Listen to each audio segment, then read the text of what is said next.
Oppo's Reno series is one of its most popular smartphone lineups, especially since these devices target the mid-range segment. The Reno phones are more affordable than their flagship lineup but still offer attractive specs and gorgeous designs. With the next-gen Reno14 series, with Reno14 and Reno14 Pro, Oppo has officially announced that the next-gen Reno14 series will soon arrive in China. The arrival of the Reno14 series seems imminent, with the first images of the Reno14 recently surfacing on Weibo. The images shared by tipster DCS reveal that the Oppo Reno14, the phone features a large R-angle design and an aluminum alloy side frame, giving it a look very similar to an iPhone.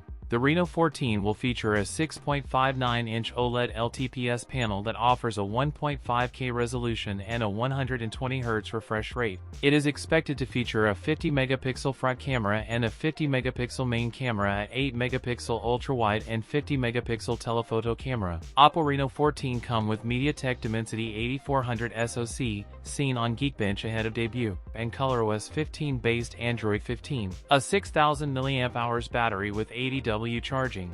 That's it for today's video. If you enjoyed it, don't forget to like, comment, and subscribe for more content. Thanks for watching, and I'll see you in the next one.